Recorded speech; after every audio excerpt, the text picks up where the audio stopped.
What would you do if you discovered that the person you'd walked past countless times, the one society had rendered invisible, possessed a brilliance that could change everything? This isn't just a story about languages. It's about the dangerous assumptions we make and the extraordinary people hidden in plain sight.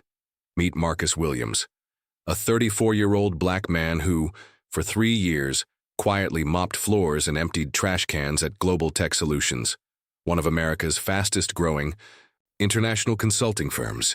Every morning at 5 a.m., Marcus would slip through the employee entrance, change into his uniform, and begin his invisible dance through the corporate corridors. To the executives who occasionally glimpsed him, he was simply part of the building's infrastructure, as unremarkable as the elevators or the coffee machines. But what none of them knew was that behind Marcus's quiet demeanor lay a linguistic treasure trove that would put most diplomats to shame. Fluent in 9 languages, English, Spanish, French, Mandarin, Arabic, Portuguese, German, Italian, and Swahili, Marcus carried within him the very skills that global tech desperately needed to expand into emerging markets. Yet there he was, earning minimum wage in a position that society deemed beneath the educated elite. This is a story about the devastating cost of our assumptions, the systemic barriers that keep brilliant minds trapped in cycles of under-recognition, and what happens when one CEO's accidental discovery threatens to expose the ugly truth about workplace bias. It's about a moment that would force an entire company to confront the racism they never thought they harbored, and the extraordinary journey of a man who refused to let society's limitations define his worth. Marcus Williams' story began not in America, but in war-torn Somalia, where he spent the first 6 years of his life before his family fled to a Kenyan refugee camp. It was there, surrounded by families from across East Africa, that young Marcus first discovered his gift for languages. While other children played with makeshift toys, Marcus would sit quietly in the corners of communal tents, absorbing the melodic rhythms of Swahili, the sharp consonants of Arabic, and the tonal complexities of various Ethiopian dialects. He was always listening, his mother, Amina Williams, would later recall. Even as a small boy, he would translate for families who couldn't understand each other. It was like God gave him ears for every tongue. In 1996, when Marcus was 8, his family was finally granted asylum in the United States, settling in Minneapolis's Cedar Riverside neighborhood, a diverse enclave where Somali refugees mixed with Mexican immigrants, Vietnamese boat people, and Eritrean asylum seekers. For Marcus, it was a linguistic playground. While his classmates struggled with English as a second language classes, Marcus was secretly teaching himself Spanish from his Mexican neighbors, picking up Mandarin from the family who ran the corner store, and perfecting his French from the Congolese community at his mosque. By high school, Marcus had become the unofficial translator for his entire neighborhood. Immigration lawyers sought him out to help with asylum cases. Hospitals called him to interpret for patients. Yet despite his extraordinary abilities, guidance counselors consistently steered him toward practical career paths, community college, trade schools, anything that didn't require the kind of SAT scores that his underfunded school rarely produced. The devastating reality was that Marcus's high school, like many in communities of color, suffered from what education researchers call the soft bigotry of low expectations. According to the National Center for Education Statistics, the gap in educational attainment between white and Hispanic 25 to 29-year-olds has narrowed, but significant disparities remain, with systemic barriers often preventing talented minority students from accessing higher education opportunities that match their abilities. Marcus did manage to earn a bachelor's degree in international studies from a local state college, graduating magna cum laude while working 2 jobs to pay his way through school. But when he entered the job market in 2012, during the lingering effects of the recession, he encountered a different kind of barrier, one that had nothing to do with his qualifications and everything to do with assumptions about what a young black man from that part of town could or should aspire to. Despite his degree and language skills, Marcus found himself repeatedly passed over for international consulting positions.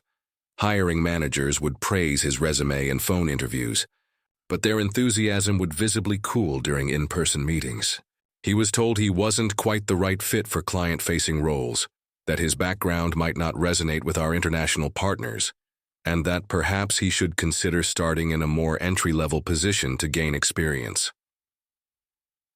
Research from the Pew Research Center reveals that among Black workers, 48% of men and 36% of women report experiencing discrimination or unfair treatment by an employer due to their race. Marcus's experience was far from unique. It was part of a systemic pattern that relegates qualified professionals of color to positions far below their capabilities. After 2 years of rejection and watching less qualified white candidates land the positions he'd applied for, Marcus made the painful decision that millions of immigrant and minority professionals face. He took whatever work he could find. The janitorial position at Global Tech wasn't his career goal. It was his survival strategy. At least it offered health insurance and steady hours, allowing him to support his aging mother and continue sending money to relatives still in the refugee camps. But every night, as Marcus cleaned the offices of executives who made decisions about global expansion strategies, who struggled with basic Spanish phrases in their diversity and inclusion presentations, who hired expensive translation services for documents he could have handled fluently, he felt the weight of a system designed to waste human potential. He was a living example of what researchers call brain waste, the systematic underutilization of immigrant and minority professionals' skills and education. Tuesday, March 15, 2024, started like any other day for Marcus Williams. At 5 a.m. sharp, he badged into Global Tech Solutions through the service entrance, exchanged nods with the overnight security guard, and retrieved his cleaning cart from the maintenance closet. The executive floors were always his first stop. By 6:30 a.m., he needed to have the C-suite offices spotless before the early bird executives arrived with their oversized coffee cups and sense of self-importance. But this particular Tuesday morning would shatter 3 years of invisibility in a matter of minutes. As Marcus worked his way through the executive corridor, he could hear raised voices coming from the corner office belonging to CEO Jonathan Mitchell. Through the slightly open door, he caught glimpses of Mitchell pacing frantically while talking on his phone, his face flushed with the kind of stress that comes from watching million-dollar deals slip away. "This is a complete disaster," Mitchell was saying into his Bluetooth headset. "The Guangzhou negotiations have collapsed because they think we're culturally insensitive. The translation company we hired apparently used offensive terminology that made us look like ignorant Americans. Now they're threatening to pull out of the entire Southeast Asian expansion." Marcus paused his cleaning, his heart rate quickening as he overheard the details. Global Tech had spent 18 months pursuing a $50 million contract with a Chinese manufacturing consortium, only to have it fall apart due to what Mitchell was describing as cultural and linguistic misunderstandings. "What do you mean we can't find anyone who speaks fluent Mandarin and understands business culture?" Mitchell continued.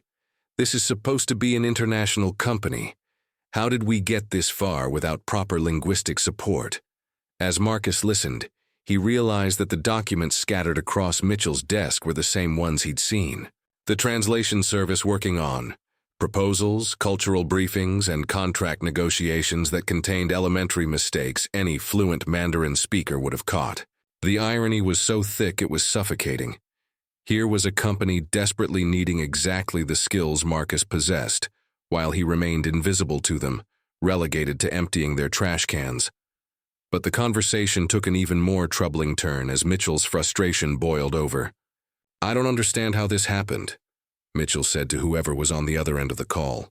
"We hire the best people. We pay top dollar for services. Maybe we need to start recruiting from better schools, people who actually understand international business, not these community college graduates we seem to keep getting applications from." The words hit Marcus like a physical blow. Community college graduates, the exact demographic Mitchell was dismissing, included some of The most linguistically gifted and culturally aware professionals Marcus knew. The assumption that expensive schools and elite pedigrees were the only sources of real competence was exactly the kind of thinking that had kept Marcus trapped in jobs far beneath his capabilities. As Mitchell continued his tirade, Marcus found himself unconsciously responding to the conversation in his head, mentally correcting the mispronunciations of Chinese business terms he could hear Mitchell struggling with, and thinking about how easily he could have prevented this entire crisis. That's when it happened. Mitchell's phone rang again, this time from the company's Beijing office. As Mitchell answered, Marcus could hear the voice on the other end speaking rapid Mandarin, clearly frustrated and speaking too fast for Mitchell to follow, even with his basic business Mandarin. "Slow down, please," Mitchell was saying in broken Chinese. I can't understand when you speak so quickly." But the voice on the other end only grew more agitated, launching into what Marcus immediately recognized as a detailed explanation of the cultural missteps that had offended the Guangzhou Consortium. The caller was explaining that the translation company had used terms that were not just incorrect, but actually insulting, referring to the Chinese partners using language that implied they were unsophisticated or untrustworthy. Marcus watched Mitchell's face grow increasingly pale as he clearly failed to understand the gravity of what was being explained to him. The CEO was nodding and making non-committal sounds, but Marcus could tell he was only catching perhaps every fifth word. Unable to watch this linguistic disaster unfold any longer, Marcus found himself doing something that would change everything. He began unconsciously translating under his breath, speaking quietly in perfect Mandarin, as he processed what the Beijing caller was saying. "They're explaining that the word choice in the contract proposal was deeply offensive," Marcus murmured in Mandarin, not realizing that his voice was carrying across the quiet office. The translation company used Hunluan to describe their business practices, which implies chaos and incompetence, and they referred to the partnership as CD, which suggests a subordinate relationship rather than equality. It was Marcus's accented English that made Mitchell's head snap toward the office doorway, where he saw his night janitor standing frozen, clearly horrified at having been overheard. But what happened next wasn't the angry confrontation Marcus expected. Instead, Mitchell's eyes widened with something that looked like desperate hope. "Wait," Mitchell said, pressing mute on his phone call. Were you translating what he was saying?" Marcus's mouth went dry.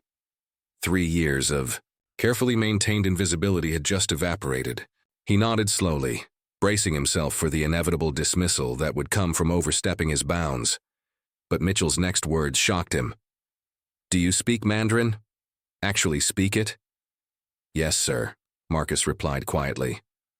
"Along with Spanish, French, Arabic, Portuguese, German, Italian, and Swahili." The silence that followed was deafening. Mitchell stared at Marcus as if seeing him for the first time, which in many ways he was. For 3 years, this man had been part of the invisible workforce that kept the building running, never worthy of a second glance or a moment's consideration. Now, suddenly, he represented the solution to a crisis that was threatening to cost the company millions. "Stay right there," Mitchell said, his voice barely above a whisper. "Don't move. Don't go anywhere." As Mitchell unmuted his phone and began speaking to the Beijing caller, Marcus stood in the doorway of the executive office, cleaning supplies still in hand, knowing that his life was about to change in ways he couldn't yet imagine. But he also knew that what happened next would reveal everything about the company's character, and whether they could see past their own prejudices to recognize the talent that had been right in front of them all along.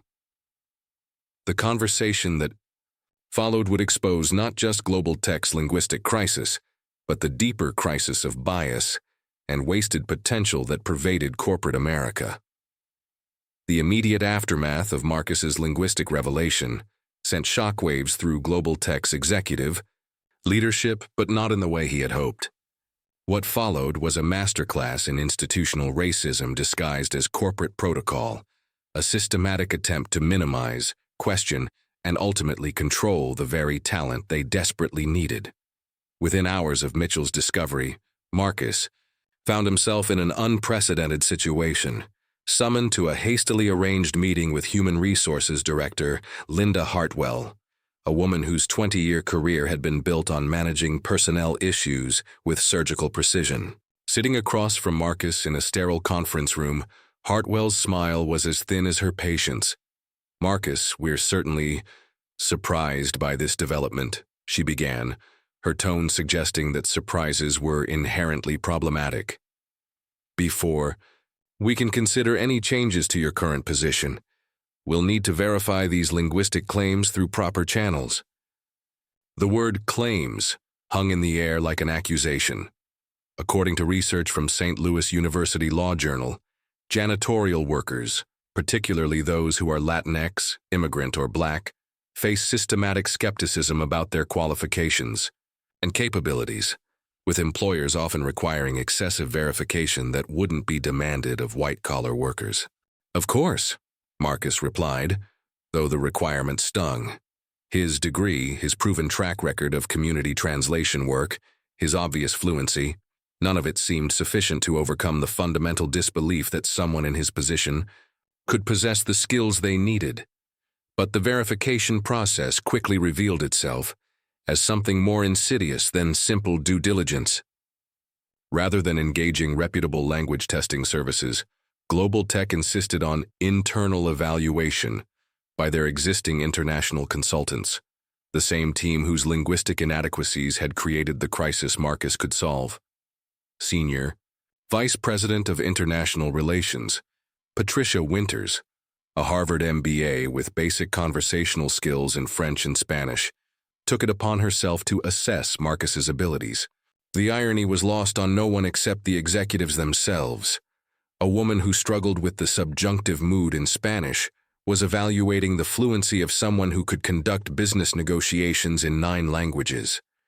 "Let's start with Spanish," Winters announced during Marcus's evaluation, as if she were bestowing a gift rather than demonstrating her own limitations. "Tell me about, your experience with business terminology." Marcus found himself in the absurd position of dumbing down his responses to match Winters's comprehension level, speaking slowly and avoiding complex grammatical structures that might confuse his evaluator.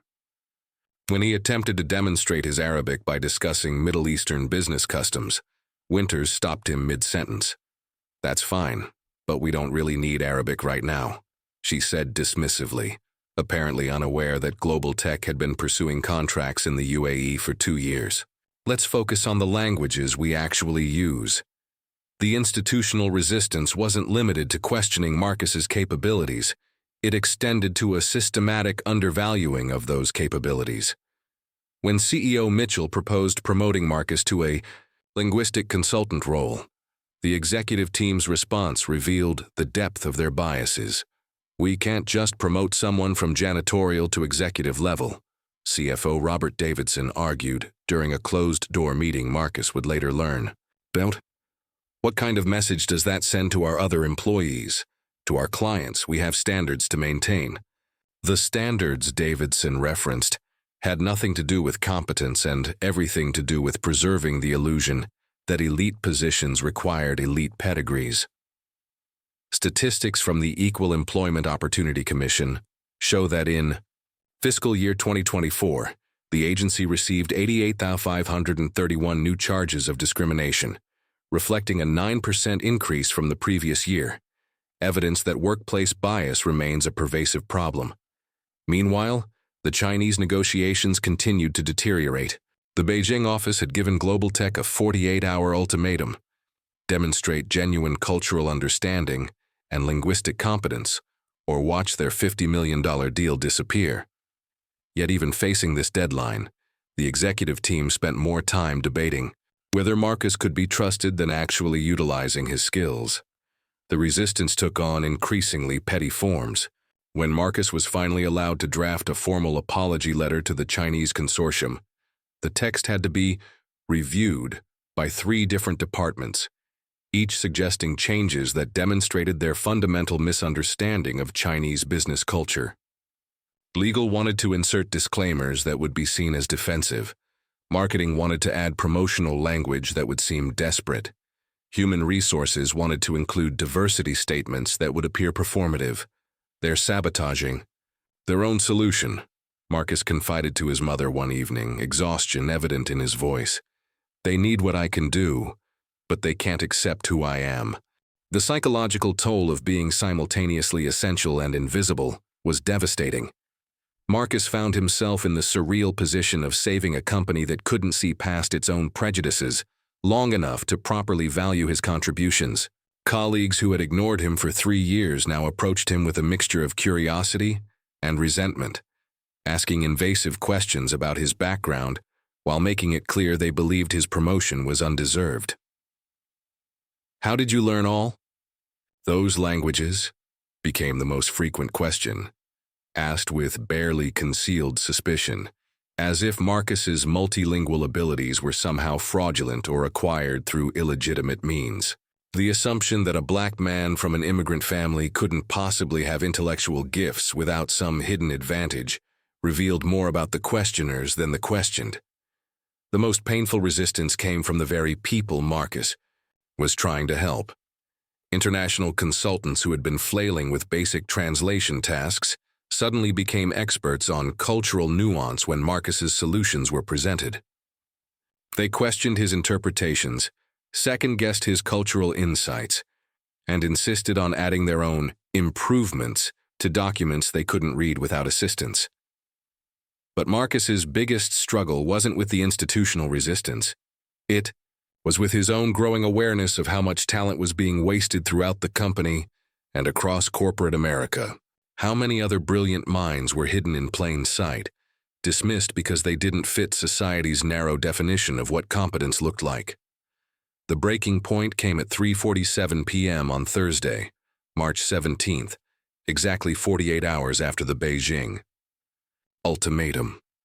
Marcus was in the executive conference room, watching through the glass walls as CEO Mitchell paced desperately while on a conference call with the Chinese consortium's leadership team. Despite having Marcus's perfectly crafted apology letter and cultural briefing materials, Mitchell was once again relying on the company's expensive external translation service for the crucial video conference that would determine Global Tech's future. Marcus could hear every word through the conference room speakers, and what he heard made his blood run cold. The translator was making the same catastrophic mistakes that had created the crisis in the first place, using formal language inappropriately, misgendering the female executives on the Chinese team, and most devastatingly referring to the proposed partnership using terms that implied Chinese inferiority. Through the glass, Marcus watched the Chinese executives' faces grow increasingly cold. The lead negotiator, Ms. Chen Wei, stopped mid-sentence and said something in rapid Mandarin that made her colleagues nod grimly. Marcus understood perfectly. They still don't respect us. This is a waste of time. They're about to hang up. Marcus said urgently to Linda Hartwell, who was sitting beside him ostensibly to monitor his performance, but actually to ensure he didn't overstep any boundaries. "That's not your concern," Hartwell replied curtly. "Mr. Mitchell has professional translation services handling this." But Marcus watched in horror as Ms. Chen began what he recognized as a formal closing statement, the Chinese business equivalent of burning bridges. In his culture, such pronouncements were final. There would be no second chances, no future negotiations. The consortium was preparing to walk away forever. That's when Marcus made the decision that would change everything. Without waiting for permission, without considering the consequences, Marcus stood up and walked directly into the ongoing video conference. The room fell silent as he appeared on screen next to a stunned Mitchell, but Marcus addressed the Chinese executives directly in flawless Mandarin. "Honored partners," he began, using the proper forms of address that the translator had been butchering. "I must humbly ask for your forgiveness.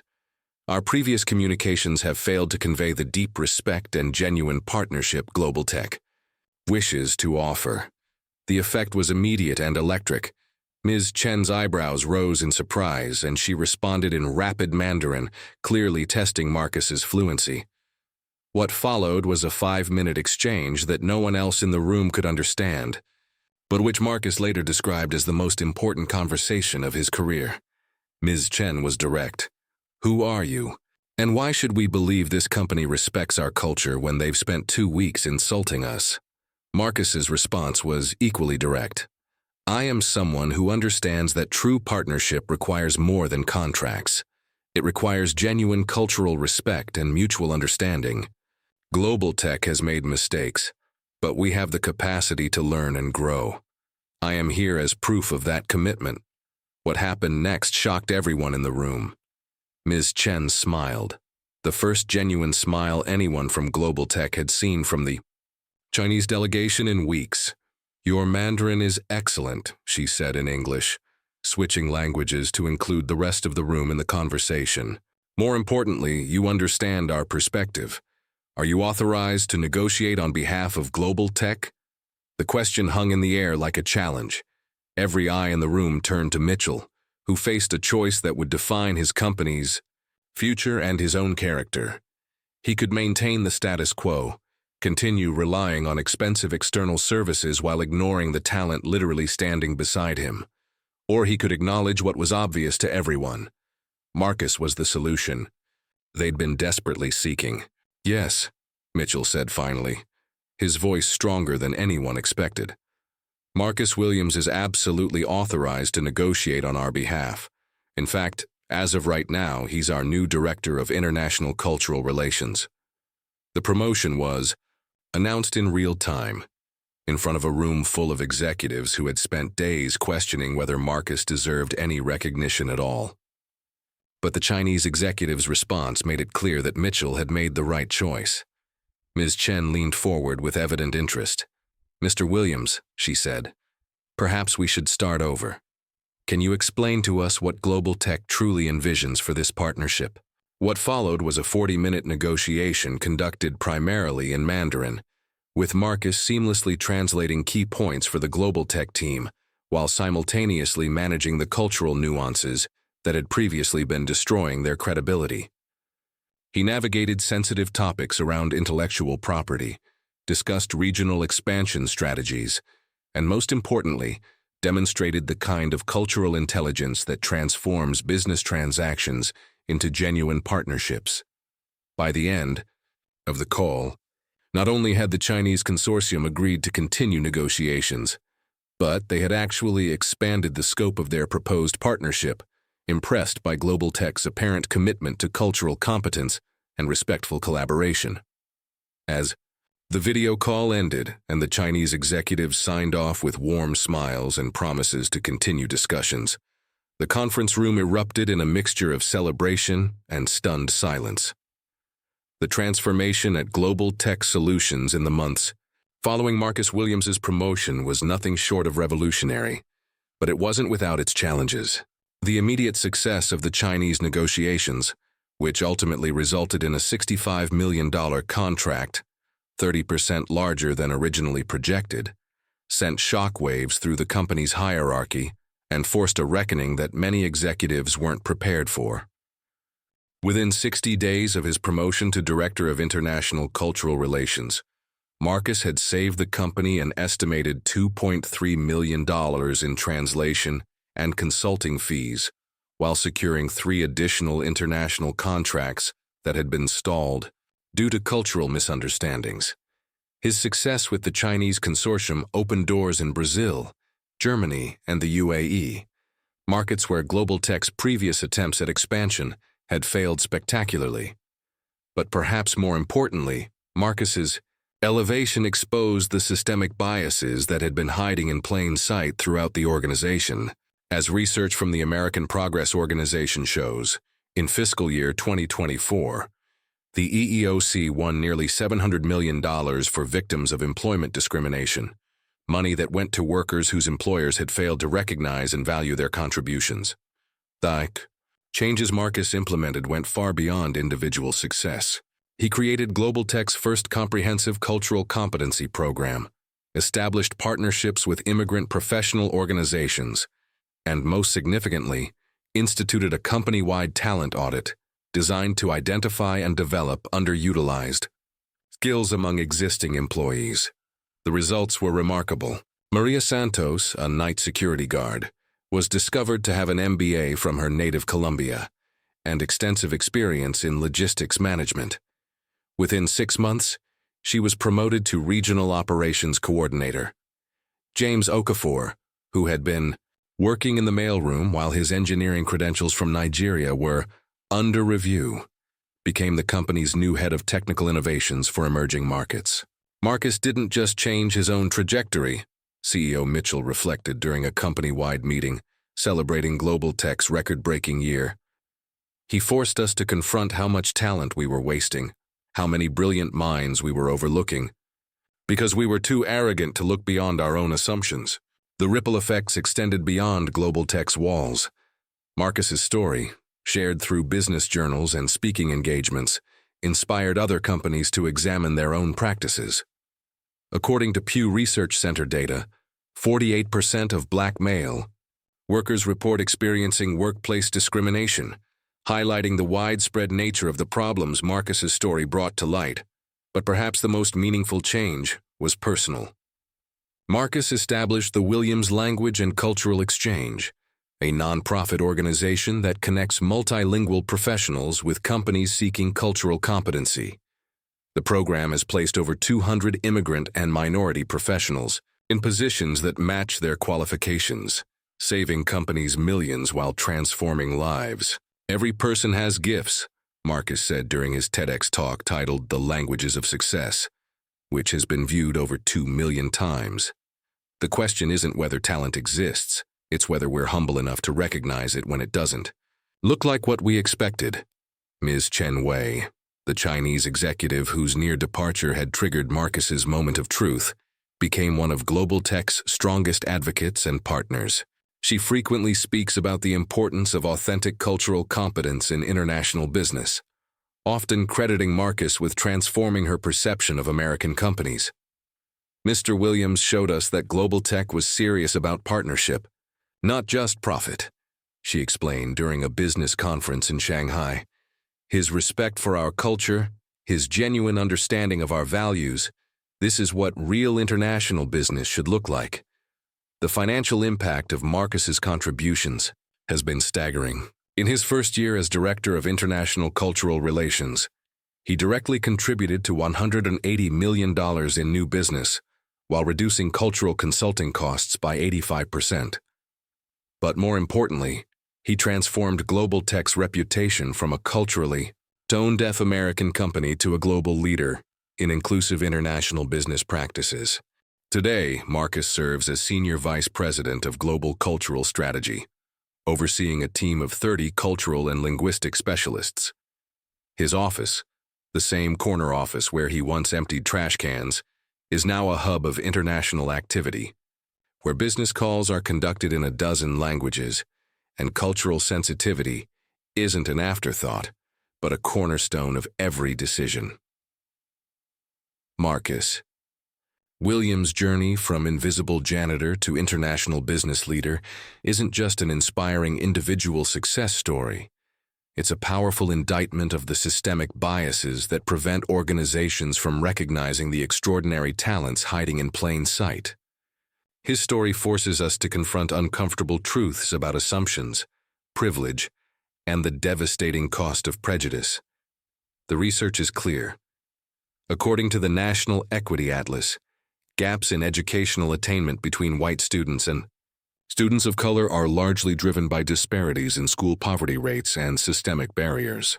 Yet even when minority professionals overcome these obstacles, they often find themselves trapped in positions far below their capabilities, their potential wasted by employers who can't see beyond their own biases. Marcus's story reminds us that brilliance doesn't come with a predetermined package. It doesn't always carry an Ivy League degree or speak with a certain accent. Sometimes it arrives quietly, wearing a janitor's uniform, speaking 9 languages that no one bothered to discover. The question isn't whether these talents exist in our workplaces, our communities, our society.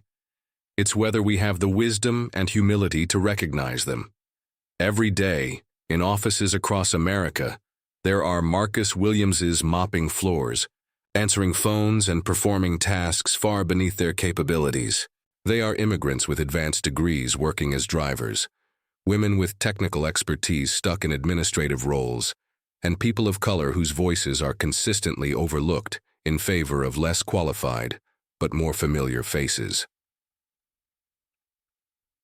The call to action is clear. Look around your workplace, your community, your life. Who are you not seeing? What assumptions are you making? What talents are you overlooking because they don't fit your preconceived notions of what competence looks like? Marcus Williams's story isn't just about one man's triumph over prejudice. It's about the transformative power of recognition, respect, and the revolutionary act of seeing people for who they truly are, rather than who we assume them to be. The question remains, what will you do with this knowledge? How will you ensure that the next Marcus Williams doesn't remain invisible for 3 years? The answer to that question will define not just your organization's success, but your society's character. In the words of Marcus himself, every person has gifts. The question isn't whether talent exists, it's whether we're humble enough to recognize it when it doesn't look like what we expected.